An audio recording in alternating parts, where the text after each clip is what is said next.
கண்மூடி ஜெபிப்போம்.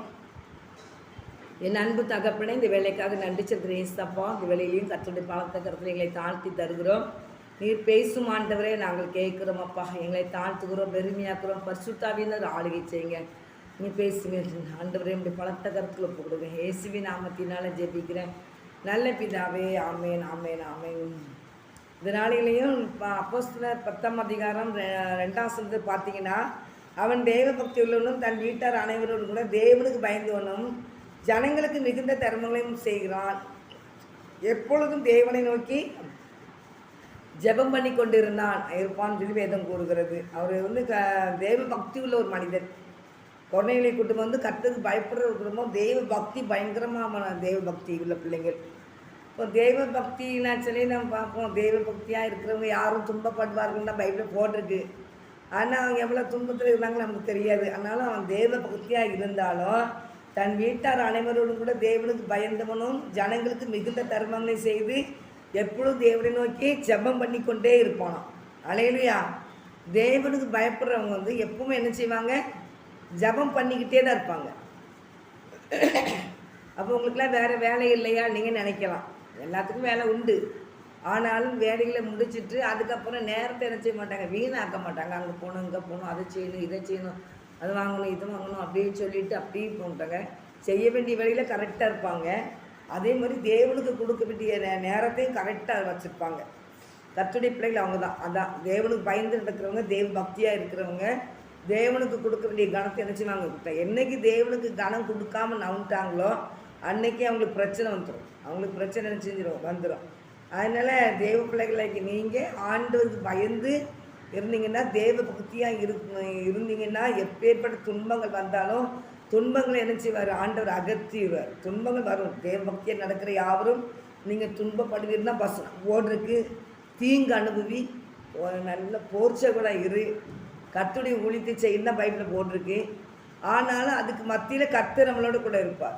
ஆண்டவர் ஒரு பிள்ளைகளோடு இருப்பார். ஆனால் அது பெரிய பாக்கியம். எவ்வளோ பெரிய பாக்கியம்னா சொல்ல முடியாது. அவ்வளோ ஒரு பெரிய பாக்கியம். ஏசப்பா அவர் பிள்ளைகளோடு இருந்தாருன்னா அவர் நம்ம தக்காத்துக்கிடணும். ஆண்டவர் நம்மளை விட்டு போயிடாதபடி நம்ம ஆண்டவருக்கு பயந்து நடந்து அவர் என்ன சொல்கிற கேட்டு நடந்து அதுக்கு கீழ்ப்படிஞ்சு அவர் வார்த்தைகளை கனப்படுத்தும் போது நம்மளை என்ன செய்கிறாரு, கனப்படுத்திடுவார். என்னை கனப்படுத்துறது பிதாவான கனப்படுத்துவார். அப்படிங்கும்போது நம்ம அவர் நடத்திக்கிட்டு இருக்கும்போது நம்ம உலகம் என்ன செய்யணும், ஏமாத்துறதுக்கிட்ட நல்லா போடுவான். இன்னைக்கு சாத்தான் எல்லாம் நிறைய திருச்சபைக்கில் சாத்தான் போய் உள்ளே உட்காந்துட்டு சண்டையில் இழுத்துக்கிட்டு நடக்கான். இது சாத்தான் பண்ணுற வேலை. தேவர் ஆட்சியை கட்டப்படக்கூடாது. கர்த்தருடைய பிள்ளைகள் சாட்சியாக இருந்துடக்கூடாது. அதனால் சாத்தான் போட்டு அப்படியே கலக்குவான். அப்படியே பிரச்சனைகள் உண்டு பண்ணிக்கிட்டு அப்படியே உட்காந்துருப்பான். நம்ம அது தேவ பிள்ளைகள் என்னைக்கு ஆலயத்துக்குள்ள பிரச்சனை போராட்டம் வருதுன்னா முட்டு போட்டு ஜெபிக்கணும். கர்த்தருடைய ஆலயத்தை ஆண்டவர் பாதுகாக்கணும். இந்த மக்கள் கர்த்தருடைய பிள்ளைகள் குடும்ப சபைக்குள்ள இப்படி பிரச்சனை இருக்குது அப்படின்னா எல்லா சபையிலையும் சண்டை நடக்குது. எல்லா சபையிலையும் பிரச்சனை நடக்குது. அப்போ திருச்சபைக்காக என்ன செய்யணும், திருச்சபை மக்கள் போராடி ஜெபிக்கணும். அதை விட்டுட்டு இப்படியே ஒரே சிரிப்பு, நம்மகிட்ட சிரிப்பு, அந்த சிரிப்பு, இந்த சிரிப்பு, அங்கே இங்கேயும் பார்த்துட்டு ஒரே அந்த சிரிக்கிறதே கிடையாது. பிசாசு பண்ணுற வேலை, சாத்தம் பண்ணுற வேலை. உன் வீட்டுக்குள்ளே ஒரு குடும்பத்துக்குள்ளே இருந்துட்டு அண்ணன் தம்பிக்குள்ள சண்டை நீ உட்காந்து கைத்தட்டி சிரிப்பியா? உங்கள் அம்மா அப்பாவுக்கு சண்டை, அம்மா அப்பாவுக்கும் உனக்கு அம்மாவுக்கு அப்பாவுக்கு சண்டை கைத்தட்டி சிரிப்பியா? நீ விளக்குறதுக்கு முடிஞ்ச அளவில் முயற்சி எடுத்து அவங்க விளக்குப்பில்ல. அவன் திருச்சபைக்குள்ள பிரச்சனைன்னா மட்டும் ஏன் சிரிக்கிற? அவன் ஒவ்வொருத்தங்களையும் பார்த்து சிரிச்சுக்கிட்டு அடுத்தவங்கள்ட்ட ஏன் சொல்லிட்டு அலைகிறா? ஒவ்வொரு திருச்சபையிலும் நடக்கிற பிரச்சனைகளை, இந்த பிரச்சனைகளை கொண்டு வர்றது யாரும் சாத்தான் தானே. கர்த்தருடைய பிள்ளைகள் ஆண்டுடைய ராஜ்யம் கட்டப்படக்கூடாது. ஏசப்ப நாம தூசிக்கப்படணும். அதனால் கர்த்தருக்கு எழும்புற பிள்ளைகள் எழும்பக்கூடாது. எல்லாத்தையும் தடை பண்ணுறதுக்கு பிசாசு ஒவ்வொரு திருச்சபையிலும் இறங்கி நின்று அவன் வேலை செஞ்சுக்கிட்டு இருக்கான். ஆனால் அந்த சாத்தானுக்கு கை தட்டிக்கிட்டு நிற்க, சாத்தானு கூட சேர்ந்துக்கிட்டு அவன் கூட்டத்தில் நின்றுட்டு கை தட்டிக்கிட்டு சிரிச்சுக்கிட்டு அழைக்கிறியே. ஏசப்ப ஆண்டவர் எவ்வளோ வேதனைப்படுவார். திருச்சபைக்குள்ளேயோ கர்த்தருடைய பிள்ளைகளுடைய குடும்பத்தில் பிரச்சனை வந்துச்சுன்னா ஜெபிக்கணும். உடனே 10 பேர்த்துல தூட்டி தெரிஞ்சு 15வது 11வது ஆள்கிட்ட போய் நான் தான் சொன்னேன் அந்த வேலையில் அந்த இதெல்லாம் நான் தான் சொன்னேன்னு சொல்லிட்டு இருக்காது. தேவனுக்கு கோபத்தை மூட்டிக்கிட்டு இருக்காது. தூரி ஷாத்தாரா பாரி சாலா பாரிக்க வாழ்நாள் தேவனுடைய பிள்ளைகளாகிடுவேன். தேவ பக்தி உள்ளவனாக இருக்கணும். வசனமே போட்டிருக்கு, தீங்கு அணுவி பாடுகள் தீங்கு அணுவி போர் சேவகனுடைய வேலையை நீ செய். அப்போ கட்டுடி வேலை செய்யும்போது பிசாசத்தை எழுத்துன்னு போர் நடக்க தான் செய்யும். அதனால் அதுக்கு நீ ஜெபிச்சு தான் நீ சரி பண்ணணுமே தவிர, அந்த பிள்ளைகளுக்காக நீ ஜெபிக்கணுமே தவிர, கைத்தட்டி நீ சிரிச்சின்னா ஒரு நாள் ஞாயிற்றுக்கிழமை நீனும் கணக்கு கொடுக்க வேண்டியது வரும். ஜாக்கிரதையாக இருக்கும். அந்த பாதையை கடந்து போகும்போது ஒருவங்க எவ்வளோ வேதனைப்படுவாங்கங்கிறது உனக்கு தெரியாது, நீ பல்ல காமிச்சிட்டு அழைகிற. அந்த தேவ பக்தி அந்த அன்றைக்கி கொரோனை குடும்பம் வந்து தேவ பக்தி உள்ளவனாங்க இருந்தாங்க. ஆனால் தானம் தர்மம் பண்ணாங்க. எப்பொழுதும் தேவன் நோக்கி ஜெபம் பண்ணிக்கிட்டு இருந்தாங்க. தேவன் நோக்கி ஜெபம் பண்ணால் என்ன நடக்கும்? தேவ தூதர்கள் அவங்க வீட்டுக்கு வருவாங்க. மரியாள் அன்றைக்கி ஜெபம் பண்ணிக்கிட்டு இருக்கும்போது தேவ தூதன் மரியாள் வீட்டுக்குள்ளே இறங்கி வந்தாங்க. அப்போ ஜெபிக்கும் போது தேவ தூதன் நினச்சிதாங்க உள்ளே வாராங்க. எல்லாத்தையும் பற்றி பேசுவாங்க. நம்மளுக்கு என்ன பேச வேண்டியது, நமக்கு என்ன சொல்லணுமோ அதெல்லாம் சொல்லுவாங்க. அது அதனால் நம்ம வந்து நீ கிறிஸ்தவ வாழ்க்கை வாழ்க்கைன்னு சொல்லி பைபிளை தூக்கிக்கிட்டு பேய்க்கு ஊழியம் செய்யாத, பேய்க்கு வேலையை செய்யாத.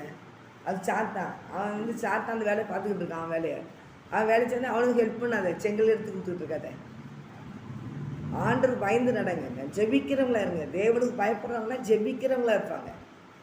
தேவனுக்கு பயப்படுறவங்க தானம் தர்மம் பண்ணுவாங்க.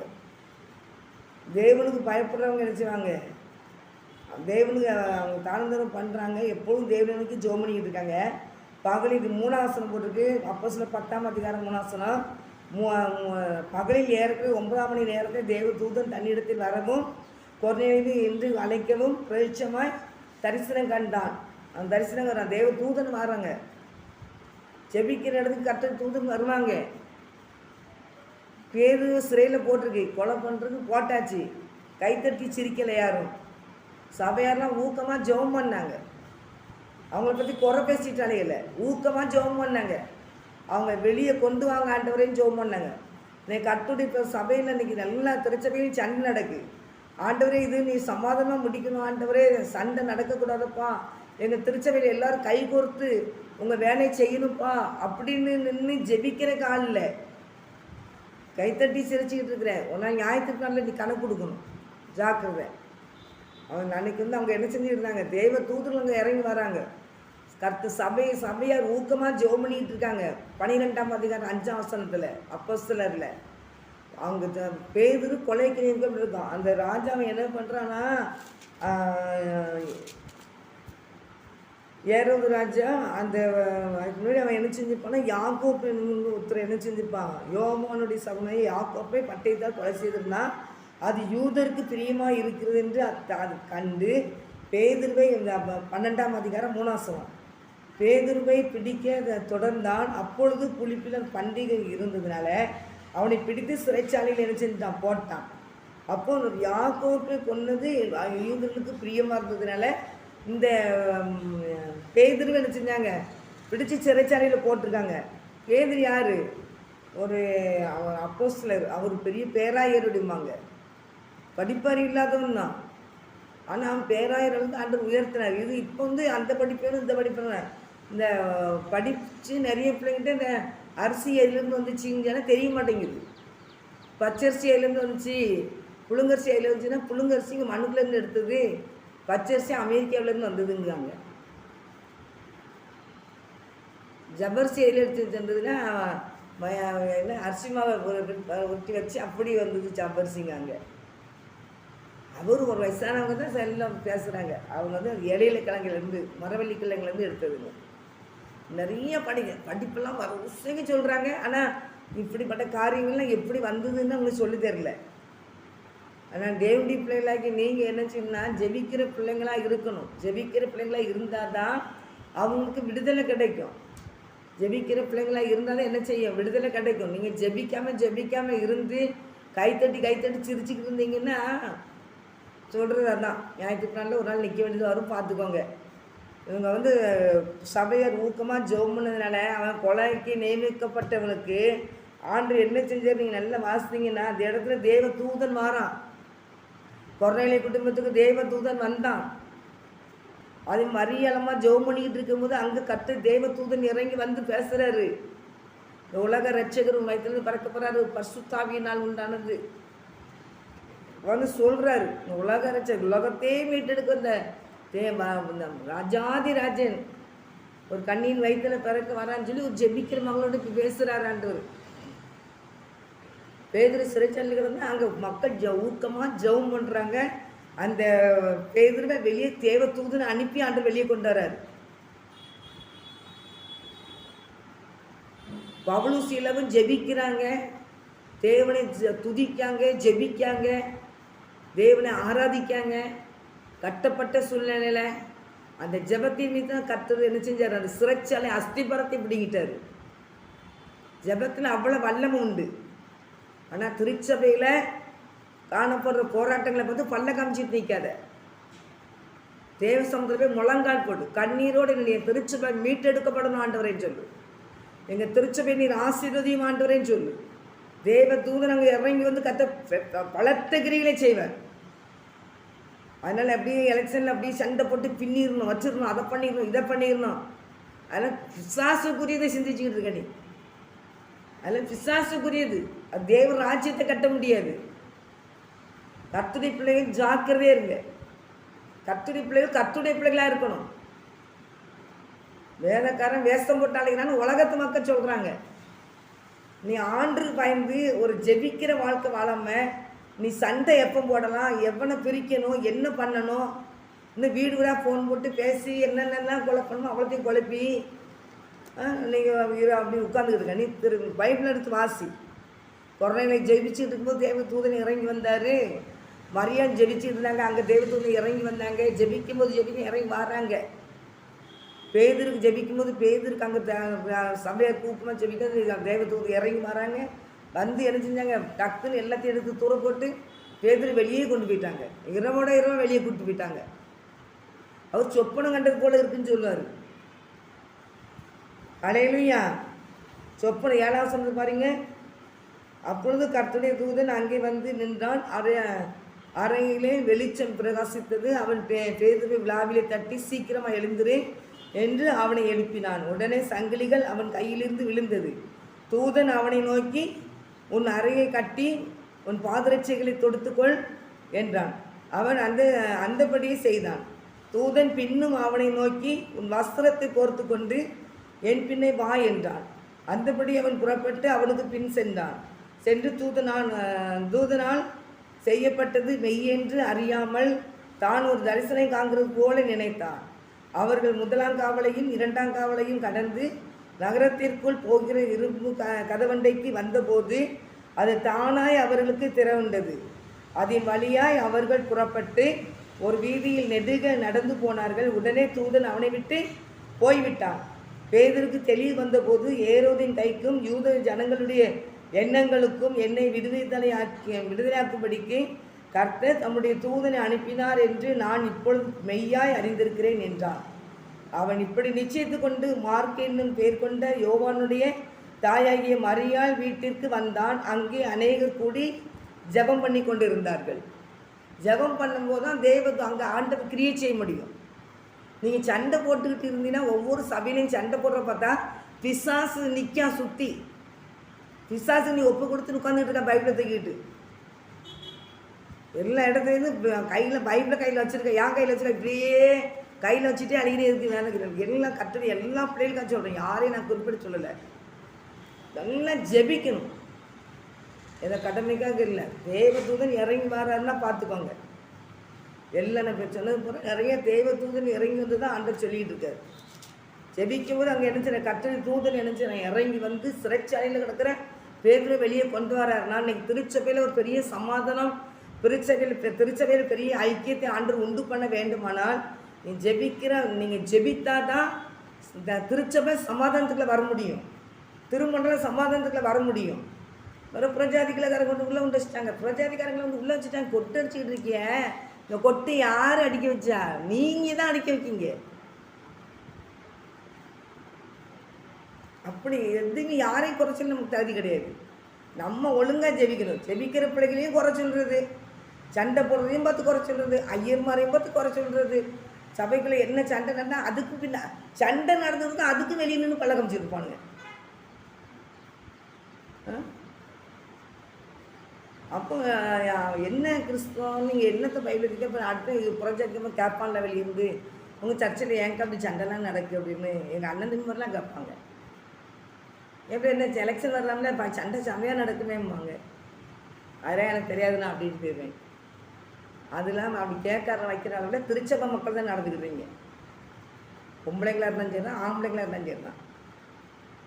அப்படியே யார் என்ன சொல்கிறாங்களோ அது இருந்தாக்க தாளம் போட்டுக்கிட்டு, அது இருந்தாக்க பேசிக்கிட்டு, அது இருந்தாக்க மூஞ்சி முறையை வெட்டிக்கிட்டு இப்படி போகுதுங்க. ஆண்டவர் அறிகிற அறிவு இல்லாமல் இப்படி போய்கிட்டு இருக்கல. முழங்கால் போடுங்க. முழங்கால் போட்டு எனக்கு அந்த தரிசனத்தை தாரோன்றதுன்னு கேளுங்க. அதாங்கன்னு கேட்டால் தான் ஆண்டவர் நினைச்சு அந்த காரியத்தில் உங்களை வெளிப்படுத்துவார். நீங்கள் சாத்தான் உட்காந்துக்கிட்டு இருக்காங்க எல்லா அழைப்புகளையும் திருச்சபைகளையும்.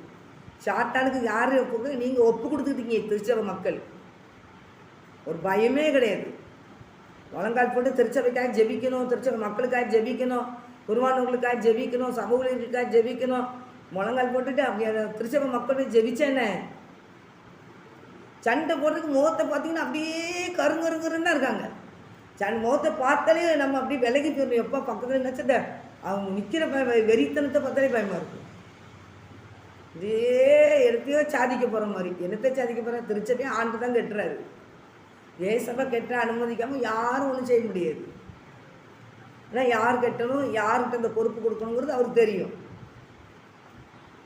எல்லார் கையிலையும் கொடுக்க மாட்டார். ஆனால் தேவனுடைய பிள்ளைகளாக நீங்கள் விழித்துருங்க. அதான் பைபிளில் கொடுக்க, நீங்கள் விழித்துருங்க, ஜெபம் பண்ணுங்க, விசுவாசத்தில் உறுதியாக இருங்க. ஏசுதான் ரட்சகர், ஏசுதான் மீட்பர், ஏசு ஜெபத்தை கேட்குறார். ஏசப்பா தான் திருச்சபை கட்டிக்கிட்டு இருக்கிறார், திருமணத்தை கட்டிக்கிட்டு இருக்கிறார்.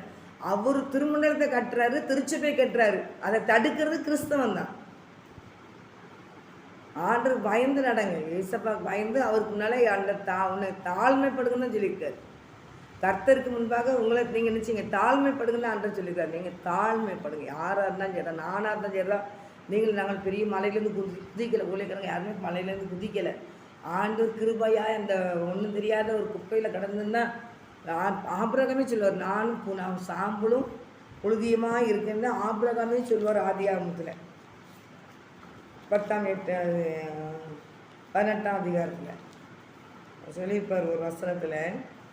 18ஆம் அதிகாரத்தில் அப்போஸ்தலர் 18 ஆதியாகமம் 18 27ஆம் வசனத்தை நீங்கள் வாசித்தீங்கன்னா, அப்பொழுது ஆபிரகாம் பிரயுத்திரமாக, இதோ தூளும் சாம்பலுமாக இருக்கிற அடியேன் ஆண்டவரோடு பேச துணிந்தேன். தூளும் சாம்பலுமாகிய அடியான் நான் பேச துணிஞ்சேன் அப்படின்னு சொல்லி ஆண்டுகிட்ட கேட்பார். 50 நீதிமான் இருந்தால் அடிக்கிறா சோதகுமார பட்டணத்தை அப்படின்னு ஒவ்வொரு இப்போ கடைசி வரைக்கும் பார்த்தாச்சுன்னா 10 நீதிமான் கூட அங்கே இல்லை. அதான் சோதகுமார பட்டம் அழிக்கப்பட்டுச்சு. இப்போ நீதிமான் என்ன? செபிங்க, ஆண்டு பயந்து நடங்க, கர்த்தருடைய வார்த்தையை கை கொள்ளுங்க, அது வசனத்துக்கு கீழ்ப்படுங்க, ஏசப்பா ரத்தத்தால் கழுவப்படுங்க, பாவ மன்னிப்பு நிச்சயத்தை பெற்றுக்கொண்டு நம்ம இந்த சண்டை போடணுங்கிறது இல்லாமல் சமாதானம் பண்ணுறவங்கள மாறுங்க. அப்போ தான் நீங்கள் என்ன செய்ய முடியும்? ஆசீர்வாதத்தை பெற்றுக்கொள்ள முடியும். தேவ ராஜ்யத்துக்குள்ள ஆண்டவர் கையை பிடிப்பார். வாப்பா நான் அந்த வழி, இன்னைக்கு பின்னால் வான்னு சொல்லி கூப்பிடுவார். உங்களையும் தான் என்னையும் தான். நான் நம்மகிட்ட பெருமையாக இருக்கக்கூடாது, தாழ்மையாக இருக்கணும். ஏசப்பா இந்த வசனத்தை நான் பைபிள் வசனத்தை எடுத்துகிட்டு மாட்டிக்க வர முடியாது என்னால். அது அப்படி உட்காந்துனா தியானிக்கணும்னா ஆண்டவர் அதுக்கு இல்லை. ஏசப்பா வருஷம் கணக்க நான் காத்து விடுறேன் ஆண்டு சமத்தில். இப்போ நீ பைபிள் எடுத்து நீங்கள் நான் சொல்கிறத சொல்லுங்க, ஆவியை பேசுகிறாரு சொல்லிட்டு வந்திருக்கேன். அந்த தேவதூதன் ஒரு வீட்டுக்குள்ளே வர வேண்டுமானால் ஜெபம் முக்கியம். அந்த ஜெபிக்கும் போது அந்த குர்நேலி குடும்பத்தில் தானந்தகம் பண்ணுறவனா இருந்தான். அவன் இதெல்லாம் தேவனுக்கு ஜெபிக்கிறவனாக இருந்தான். தேவதூதன் அங்கே இறங்கி வந்தான். மரியாள் ஜெபிக்கிறவங்களா இருந்தாங்க. ஏசப்பா அந்த உலக ரட்சகர் அவங்க வயிற்றில் பிறகு கர்த்தர் கிருபை செய்தார். சபையார் ஊக்கமாக ஜெபம் பண்ணாங்க. இந்த கொலைக்கிட்ட பேதுருவை கர்த்தர் வெளியே கொண்டு வந்தார். பவுலும் சீலாவும் போராடி ஜெபிச்சாங்க. அந்த கட்டப்பட்ட சூழ்நிலையில் அந்த சிறைச்சாலையே அந்த பிடிங்கி தூரப்பட்டு வெளியே கொண்டு வந்தார். பவுலும் சீலாவையோ தூதனை அனுப்பி வெளியே கொண்டு போனார். அந்த சிறைச்சாலையில் கிடக்கிறவங்களும் விடுதலை பெற்றாங்க. அவங்களும் ஞானஸ்தானம் எடுத்தாங்க. ஜெபிக்கிற பிள்ளைகள் மீதும் பெரிய காரியங்களை கர்த்தர் செய்வார். அதனால் நீங்கள் ஜெபிங்க. சாத்தான் நிற்கிறான் சபைக்குள்ளே. அந்த சாத்தான் வெளியே போகணுன்னா நீங்கள் முழங்கால் போடுங்க. கர்த்தர் பெரிய காரியங்கள் செய்வார். ஆமென். கண்களை முடிச்சு ஜெபிப்போம். என் அன்பு தகப்பனே, இந்த வேலைக்காக நன்றி செலுத்துகிறேன். ஏசப்பா, நீ கர்த்தாவே பெரிய பரப்பா. நன்றி சித்திரன் ஏசப்பா, நன்றி சித்திரன் ஏசப்பா, நன்றி சித்திரப்பா. நீ கர்த்தாவே உடைய வார்த்தையை கொடுக்க சொல்லிட்டு கொடுத்துருக்கும் தகப்பனே, நீர் கிரியை செய்யுங்கப்பா. உங்கள் வல்லமை வெளிப்படட்டுப்பா. எங்களுடைய குறைகள் குற்றம் எது இருந்தால் மன்னிச்சிருங்க ஏசப்பா, மன்னிச்சிருங்க ஏசப்பா, மன்னிச்சிருங்கப்பா. எங்களை தாழ்த்துக்கிறப்பா. ஆண்டுடைய பரிசுத்தகரத்தில் ஒப்பு கொடுக்குறேன். நீ பேச சொன்னது பேசிட்டுப்பா. உடைய பலத்தகரம் பொறுப்பு கொடுக்குறது இயேசுவே நாமத்தில் நான் ஜெபிக்கிறேன். ஜீவன் நல்ல பிதாவே ஆமென். ஆத்துமாவே கர்த்தரை சோதரி, முழு பிரசாந்தத்தை சோதரி. ஆத்துமாவே கர்த்தரை சோதரி, கர்த்தரை செய்ய சகல வரும் வருவாரே ஆமென். கர்த்தருங்களை ஆசீர்வதிப்பாராக ஆமென்.